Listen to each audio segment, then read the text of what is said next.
মাশাআল্লাহ আলহামদুলিল্লাহ এই বছরে এই পেঁয়াজ একটাই 300 কেজি 350 গ্রাম, মানে 300 গ্রাম তিনটাতেই প্রায় 1 কেজি। 1 কেজি। 2020 সালে আমি 30 একর জমিতে 200 মণ বীজ পেলাম। তখন 200 মণ বীজ পাওয়ার থেকে বাংলাদেশ মানে তখন আমি বিক্রি করলাম প্রায় 4 কোটি টাকা। 4 কোটি টাকা? জি। তখন আমার বাংলাদেশে একটা আলোড়ন সৃষ্টি হলো যে একটা মরিহিলা মানুষ সে পেঁয়াজের বীজ বিক্রি করলো 4 কোটি টাকা। সৌজন্যে আকিজ ফিড। প্রিয় দর্শক, এই সৌন্দর্য দেখে মুগ্ধ না হওয়ার কোনো উপায় নেই, কিন্তু এর পেছনে রয়েছে এক দীর্ঘ সংগ্রাম।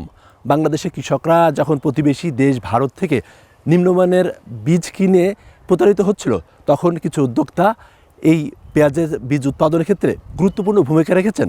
তাদের একজন ফরিদপুর সদরের গোবিন্দপুর গ্রামের এই শাহিদা বেগম। শাহিদা বেগমকে আপনারা নিশ্চয়ই সবাই জানেন, চেনেন, এবং তার সঙ্গে তার সহযোগী হিসাবে ভূমিকা রেখে চলেছেন তার স্বামী বক্তার খান।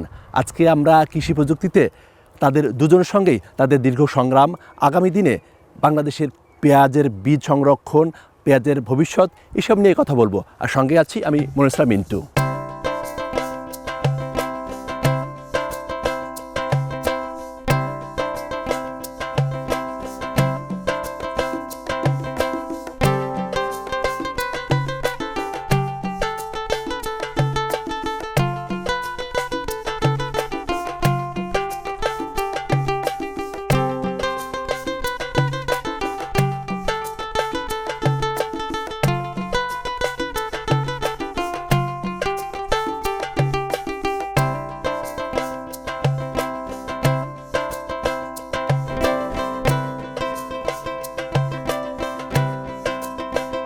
প্রিয় দর্শক, আর বিলম্ব করতে চাই না, কারণ নিশ্চয়ই আপনাদের কৌতূহল বাড়ছে।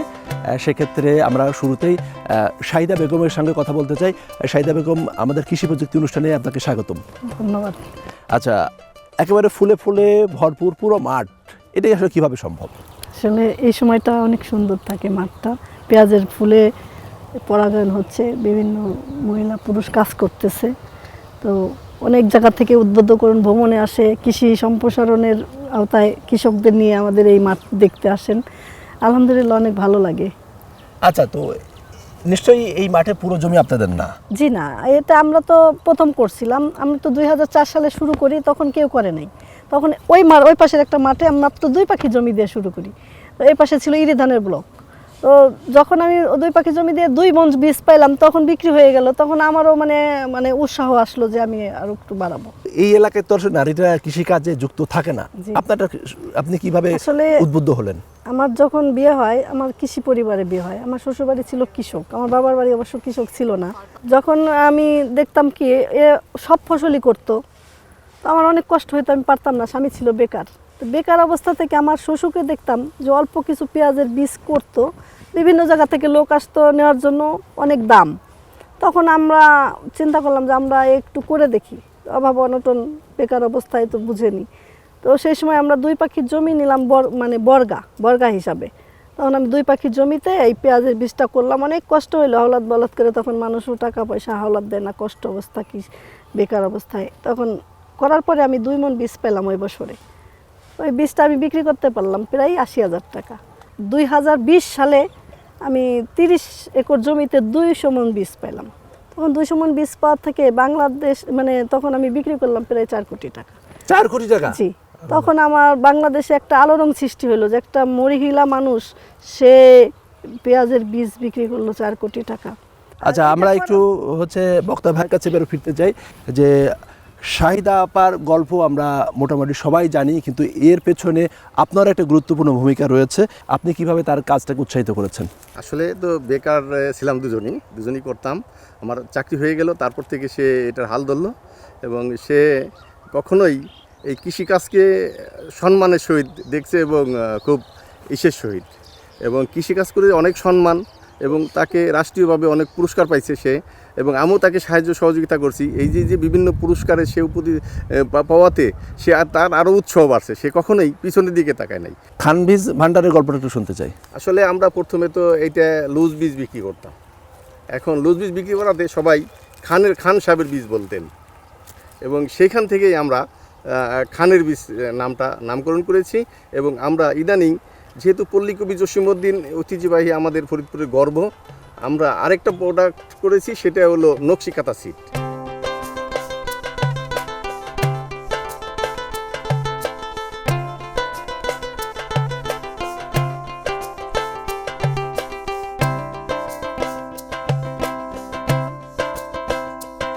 আমার হাতে এই পেঁয়াজগুলো দিয়েছেন, এত বড় বড় সাইজের পেঁয়াজ বাংলাদেশে আমার কাছে খুবই আশ্চর্যের মনে হচ্ছে। এই পেঁয়াজ কি আসলে এই বীজ থেকে হয়েছে? জি, এই বীজ থেকে হয়েছে। আমরা তো মানে কৃষকের চাহিদা অনুযায়ী প্রতি বছরে আমাদের জমি বাড়ে, উৎপাদন বাড়ে, এবং কৃষকরা কোন বীজটা চায়, কোন পেঁয়াজের, সেই জাতটা নিয়ে আমরা কাজ করি। তো এটা হচ্ছে খান বাহাদুর, উচ্চ ফলনশীল খান বাহাদুর জাত। এইটা নিয়ে কৃষকরা অনেক বেশি ফলন পায় এবং এইটার উপর অনেক চাহিদা। তো বিভিন্ন জাত আছে, যে যেটা চাই আমরা সেইভাবে বিক্রি করি। মাশাআল্লাহ, আলহামদুলিল্লাহ, এই বছরে এই পেঁয়াজ একটাই 300 কেজি, 350 গ্রাম। মানে তিনটাতে প্রায় 1 কেজি। 1 কেজি। ইনারা কি কাজ করছেন এখন এই পেঁয়াজের জমিতে?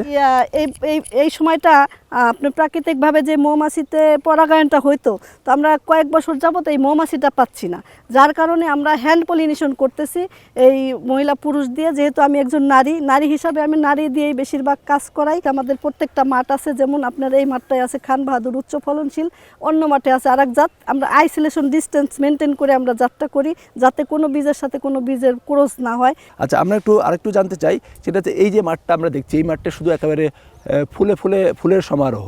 তো এইখানে আপনাদের জমি কতটুকু? 90 একর জমি আছে, তার মধ্যে এই মাঠটাই আছে প্রায় 40 একরের মতো। এখানে আপনার 40 একর? জি। আচ্ছা, উত্তরবঙ্গে আপনার? উত্তরবঙ্গে ওখানেও আছে 40-50-এর মতো, আরেকটা মাঠ আছে ওই পাশে, এই পাশে আছে। তো আপনি এই ফরিদপুর বসে উত্তরবঙ্গ কিভাবে সামলান? আসলে আমাদের দেশে তো মানে এটা আবহাওয়াজনিত ফসল, আবহাওয়ার উপরে নির্ভর করে।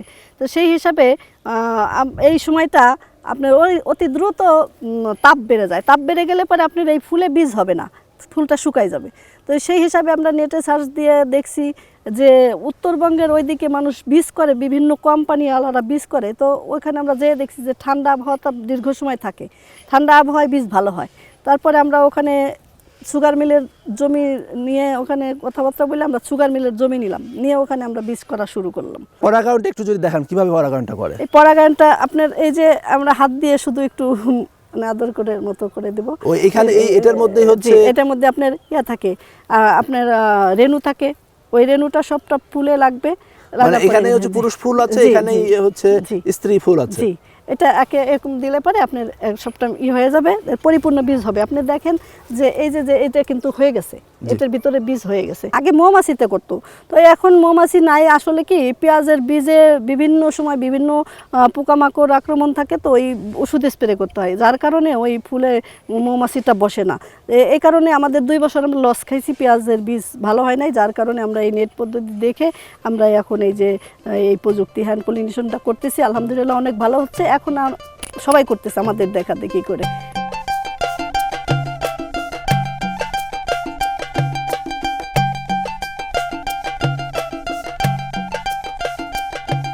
পেঁয়াজে আপনি বলছেন আবহাওয়ার উপর অনেকটা নির্ভরশীল, তো সেক্ষেত্রে আবহাওয়াগত আসলে কি ধরনের সমস্যা হয় এবং সেগুলো সমাধান কিভাবে? অতি তাপমাত্রা, শিলাবৃষ্টি, ঝড় বৃষ্টি, এইটা তো মানে আপনার ক্ষতিকারক। শিলাবৃষ্টি হলে আপনার এই ফুলগুলো ঝরে যাবে, কিছুই থাকবে না। আবার অতি তাপমাত্রা বেড়ে গেলে এটা শুকাই যাবে, বীজ হবে না। এবং কুয়াশাটা মেন খুব একটা কুয়াশায় অনেক ক্ষতি করে। কুয়াশাটা হলে পরে এই ফুলটা আঠালো হয়ে যায়। তো যদি আপনার আবহাওয়া মোকাবেলা করে এটা করা যায়, আবহাওয়া যদি ভালো থাকে, ইনশাল্লাহ ভালো বীজ আশা করা।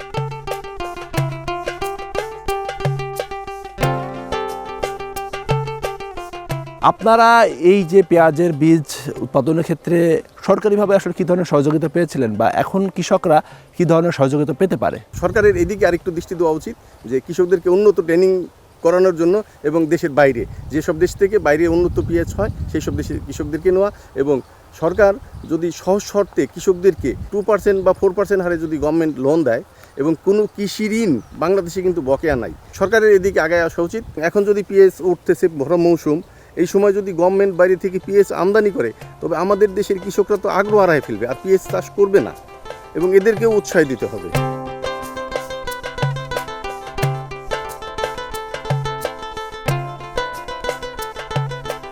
আমরা এই শাহিদা বেগমের প্রকল্পে কাজ করতে করতে আরেকজনকে পেয়েছি, ডিপ্লোমা কৃষিবিদ বিকাশ চন্দ্র সাহা। আর তার সঙ্গে আমার একটা এই বিষয়ে কথা বলতে চাই। আচ্ছা বিকাশ চন্দ্র সাহা, মাঠ আমরা দেখছি এখানে পেঁয়াজের বীজের চাষ হচ্ছে, সেক্ষেত্রে আপনি একজন ডিপ্লোমা কৃষিবিদ হিসেবে কৃষকদের আপনি কী ধরনের পরামর্শ দেন? আমি এখানে বিশেষ করে বীজের ব্যাপারে গ্রেডেশনটা ঠিক রাখি। যখন বীজ মাঠে রোপণ করা হয় তখন আইসোলেশন ডিস্টেন্সটা মেনটেন করি। এই এখন যে পরাগণটা হচ্ছে, এই পরাগণটার মাধ্যমে যাতে বীজের পুষ্টমান ঠিক থাকে বা দানা পুষ্ট হয় সেদিকে আমি তাদের পরামর্শ দেই। এবং বীজের লাগান মা পেঁয়াজ লাগান থেকে শুরু করে আপ টু হারভেস্ট পর্যন্ত যে সমস্ত ঔষধ কীটনাশক যেমন টিএসপি জিপসাম জৈব সার, এই যে কয়েকটা সার মিশ্রণ করে একটা সুষম সার মাত্রা। জৈব সারটা পেঁয়াজ উৎপাদনে খুবই গুরুত্বপূর্ণ ভূমিকা পালন করে। রাসায়নিক সার ব্যবহার করতে হবে, তবে জৈব সারের পর গুরুত্ব দিয়ে আমরা রাসায়নিক সারটা কম ব্যবহার করে জৈব সারের গুরুত্বটা বেশি দেবো।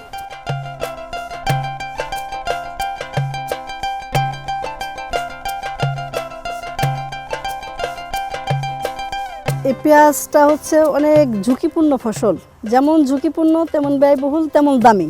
যদি আপনার আবহাওয়া মোকাবেলা করে এটা করতে পারেন তাহলে পরে আপনি লাভবান করতে পারবেন। এই পেঁয়াজে বিভিন্ন রোগবালাই আছে, সেটা মানে দমনের জন্য বিভিন্ন ওষুধ স্প্রে করতে হয়। মূল কথা এটা বাচ্চার মতো লালন পালন করতে হবে। এখন বাংলাদেশের যে বীজের উৎপাদন, তাতে বাংলাদেশের যে চাহিদা, সেই চাহিদার কত অংশ পূরণ হয় বলে আপনি মনে করেন? আমাদের বাংলাদেশে যে পেঁয়াজের বীজ এবং পেঁয়াজের যে ঘাটতি ছিল, আমরা কৃষকরা সেই লক্ষ্যেই তো কাজ করতেছি। তো মিনিমাম আমাদের দেশের 70% পেঁয়াজের বীজই আমাদের এই ফরিদপুর থেকে হয়। তো অল্প কিছু ঘাটতি থাকে, তো যদি আমরা আরও কৃষকরা এটা মানে করতে পারি, ইনশাল্লাহ আমাদের দেশে ঘাটতি থাকবে না। আমরা বাহিরের উপরে নির্ভরশীল হতে চাই না এবং আমরা বাহিরের থেকে আমাদের আনতে হবে না, আমরাই বাহিরে দিতে পারবো। প্রিয় দর্শক, শাহিদা বেগমের পেঁয়াজের বীজ উৎপাদনের গল্প আপনারা শুনছিলেন। আমরা আরও কথা শুনবো, আরও বিষয় জানবো। এ পর্যায়ে নিচ্ছি ছোট্ট একটা বিজ্ঞাপন বিরতি। বিরতির পর ফিরছে একটু পরেই, আমাদের সঙ্গে থাকুন।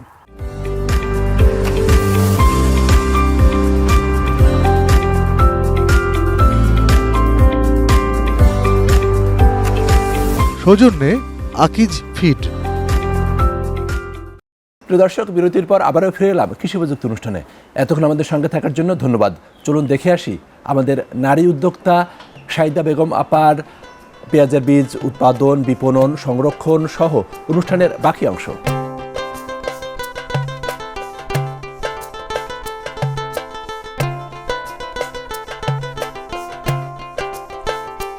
আপা, এই মেশিনটার কাজটা কি? মেশিনটার কাজটা হচ্ছে আপনার ভালো মন্দ মাঝারি আলাদা করে, মানে গ্রেডিং করা হয়। তো গ্রেডিংয়ে আপনার ওই পাশ দিয়ে চলে যাবে চিটাটা, আর মাঝখান দিয়ে মাঝারিটা, আর এখান দিয়ে একদম পুরোপুরি পরিপূর্ণ ভালো বীজটা যাবে একদম। আর এখান দিয়ে আপনার ওই পাথর স্টোন টিস্টোন থাকে, এখান থেকে ময়লাটা আর কি বের হয়ে যায়।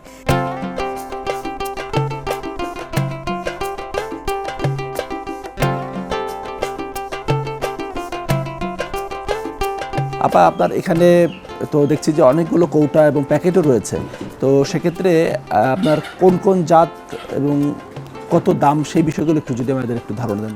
আসলে কি, কৃষকদের অনেক মতামত থাকে। কৃষকরা আপনার উচ্চ ফলনশীল জাতগুলা চায়, যেটা কৃষকরা আপনার ফলন ভালো পাবে, বাজার ভালো দাম পাবে, সেটাই চায়। সেই ক্ষেত্রে আমরা প্রথমত একটা দুইটা জাত করতাম, তো এখন আমাদের প্রায় 7টা জাত আছে। তো এটা হচ্ছে আপনার কিং জাতটা, যেটায় আপনার ফলন প্রায় বিঘায় 110 মণ থাকে। আর এটা হচ্ছে আপনার একটা সুখসাগর, এটা হলো আপনার ভ্যারাইটি হচ্ছে মানে ইন্ডিয়ান জাত, কিন্তু এইটা আমাদের গত 2 বছর যাবত এটার অনেক চাহিদা। নকশিকাথা ডায়মন্ড, নকশিকাথা জয়িতা এবং নকশিকাথা শক্তি, এই 3টা হচ্ছে আমাদের নকশিকাথা ব্র্যান্ড। আর খান ব্রিজের ব্র্যান্ড হচ্ছে আপনার খান বাহাদুর উচ্চ ফলনশীল, আর খানের কিং আর একটা হচ্ছে হলো সুখসাগর। তো এবছরে আমাদের খান বাহাদুর মানে ডায়মন্ড, যেটা আগে নকশিকাতা ডায়মন্ড, ওইটা বাজারে অনেক ভালো ফলন দেখছে। আপনাকে দেখাইলাম যে পেঁয়াজটা হয়েছে, একটা পেঁয়াজ প্রায় 300 গ্রাম 350 গ্রাম ওজন হয়েছে। এটা হচ্ছে ডায়মন্ডের।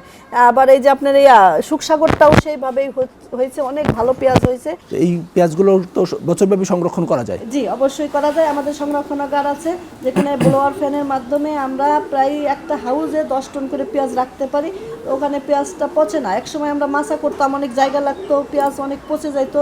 তো সেই হিসাবে আমরা এই প্রায় 5 বছর হলো এই পেঁয়াজের ব্লোয়ার ফ্যান দিয়ে রাখতেছি। রাখার পরে এটা আমরা মানে উপকার পাইছি, এবং কৃষকদের আমরা এই পরামর্শটা দিয়ে থাকি যে আপনারা এইভাবে পেঁয়াজটা রাখেন, এভাবে পেঁয়াজটা পচবে না, কিংবা একটা পচলে ও নিচেই শুকায় যায় আর অন্যটাকে পচায় না। এই যে সাদা সাদা দেখতেছেন, জি জি, এটা আমাদের শোধন করা, মানে আমরা যখন প্যাকেট কৌটা করি তখন আমরা বীজটাকে শোধন করে নিই। প্রিয় দর্শক, আসলে একেবারে একই ধরনের রং থাকার কারণে বীজ দেখে বোঝার উপায় নেই, এবং এরই ফলশ্রুতিতে বলা যায় যে কয়েক বছর আগে আমাদের দেশে কৃষকরা যখন ভারত নির্ভর ছিল এই বীজের উপরে, তখন তারা এরকম বীজ কিছুটা কম দামে পেয়ে তারা কিনে কিন্তু মাঠে সেই বীজ লাগিয়ে দারুণভাবে ক্ষতিগ্রস্ত হয়েছে, এবং ফলে ভারতীয় যে বীজ, সেই বীজের চাহিদা দিন দিন কমছে, এবং শাহিদা বেগমের মতো উদ্যোক্তারা যারা এই বীজ তৈরি করছেন বিভিন্ন জাতের, সেটির চাহিদা কিন্তু দিন দিনই বাড়ছে।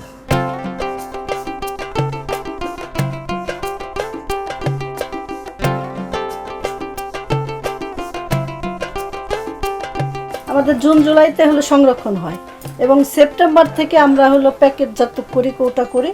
আর এটা আপনার সেপ্টেম্বরের থেকেই শুরু হয় আপনার বাজারজাত করা, ওটাকে কার্টুনের মধ্যে করে আমরা এটা মানে বিক্রি করি। মাঠে যে আমরা এই যে পেঁয়াজের যে দেখে আসলাম, পেঁয়াজের ফুল দেখে আসলাম, ওগুলো সংরক্ষণ হবে কোন সময়? এটা হবে তো মে জুনেই হবে। আচ্ছা, মে জুনে জুনে আসবো, শুকাবো, রোদে শুকাবো, ওটাকে মাড়াই করব, ওটাকে আবার ফ্যান দিয়ে উড়াবো, কুলা দিয়ে ঝালবো, চালনি দিয়ে চালবো, রোদে শুকাবো, তারপরে ওটাকে আবার মানে ড্রামজাত করবো। আচ্ছা, তার মানে বছর ব্যাপী মূলত আপনাদের এই কাজটা চলে।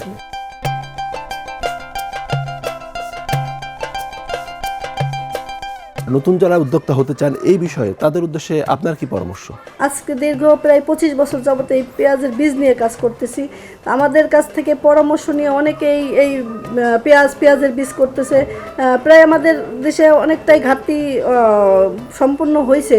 তো সেই ক্ষেত্রে আমি বলতে চাই যে আমরা যেটাই করি সেটা যেন মনোযোগ দিয়ে এবং রিস্ক নিতে হবে এবং ঝুঁকি নিতে হবে, সেইভাবে সেটা করতে হবে। আমরা যদি ভালো মানের বীজ দিয়ে এদেশেই কৃষকদেরকে দিতে পারি, তবে আমাদের এখন আর 2-1 বছরের মধ্যে আমাদের আর বাইরে থেকে আমদানি করতে পারবে না, বরং আমরাই আগামীতে বাইরে পেঁয়াজ এবং পেঁয়াজের বীজ রপ্তানি করবো ইনশাল্লাহ। এই লক্ষ্য উদ্দেশ্য নিয়েই আমরা কাজ করছি যে দেশটা আগায় যাক। আচ্ছা, আপনাদের স্বপ্ন পূরণ হোক, বাংলাদেশের স্বপ্ন পূরণ হোক। আমাদের কৃষি প্রযুক্তিতে আপনাদের দুজনকেই ধন্যবাদ জানাচ্ছি আপনাদের মূল্যবান সময় দেওয়ার জন্য। আপনাদের ধন্যবাদ। প্রিয় দর্শক, পেঁয়াজের ঝাঁজ আসলে বছরই মাঝে মধ্যেই বেড়ে যায়, কিন্তু যদি সঠিক পরিকল্পনা নেওয়া যায়, এবং শাহিদা বেগম এবং সেই সঙ্গে বক্তার খান, তারা যেভাবে যে সংগ্রাম করেছেন, তারা যে স্বপ্ন দেখেন আগামী বাংলাদেশে পেঁয়াজের ক্ষেত্রে বাংলাদেশের স্বয়ংসম্পূর্ণতা অর্জিত হবে, এবং এই যে মাঝে মধ্যে পেঁয়াজের এই ঝাঁজ বেড়ে যাওয়া কৃষকদের মধ্যে বা ক্রেতাদের মধ্যে যে হতাশা, সেটি থাকবে না, এবং সুন্দর একটি বাংলাদেশের প্রত্যাশায় শেষ করছি আমাদের আজকের কৃষি প্রযুক্তি অনুষ্ঠান। আগামী সপ্তাহে দেখা হবে ঠিক একই সময়ে। সবাই ভালো থাকুন, সুস্থ থাকুন, আরটি নিউজের সঙ্গেই থাকুন।